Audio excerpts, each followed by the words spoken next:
One fireman dead, another injured battling that fire in Newark Valley late last night.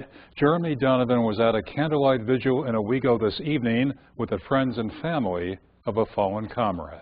I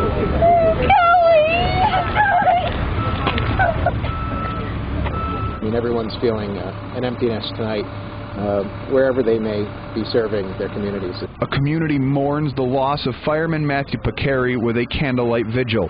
Hundreds gathered at the fireman statue behind the Owego courthouse tonight to show their support for his family and friends despite the bitter cold.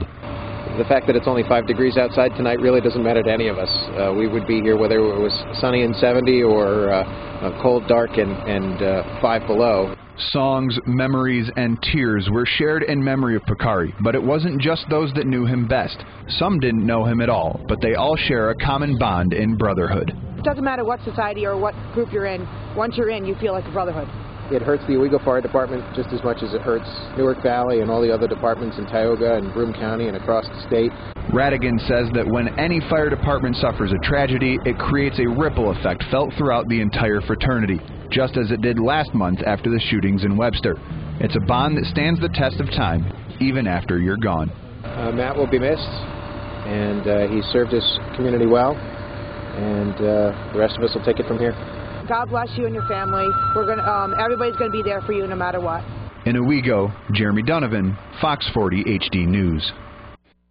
The injured firefighter, Lieutenant Daniel Gavin, was released early this evening from Upstate Medical Center and was reported on his way back to Owego. That according to the Owego Fire Department's Facebook page.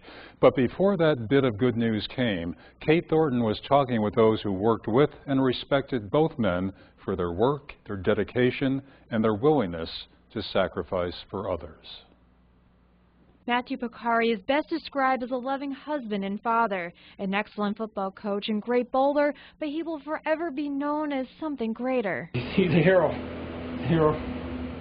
Lieutenant Lee Dunham was one of the firefighters that responded along with his nephew to a structure fire around 10:45 last night at 871 Chamberlain Road in Newark Valley.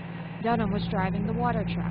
And after I dumped my water, then I heard there was men down, and we had to sound the evacuation horn.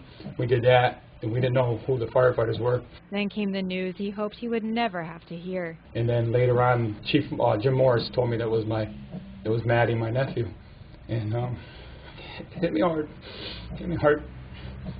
When Picari and Lieutenant Daniel Gavin entered the house, the first floor gave way below them. Picari fell fully into the basement, while Gavin only fell part of the way and was able to break himself free. Berkshire EMS treated both men before they were sent to Wilson Hospital, where Picari was pronounced dead. So he would have had that on when he came and just took that off and put his helmet on. People think of heroes by the way they die, but we like to think it's by the way they lived. Everybody loved Matt. Everybody knew Matt. I mean, he was well liked in this community, and he grew up here on the flats. We're called the Flat Rats, and he'll be forever in our hearts. Lieutenant Gavin has been transferred to Upstate Medical in Syracuse with non-life-threatening injuries. In 2003, Gavin's father, also an Owego fireman, died in the line of duty. In Tioga County, Kate Thornton, Fox 40 HD News. And as we said earlier this evening, it was reported that Lieutenant Daniel Gavin has been released from Upstate Medical Center, is on his way back to Owego.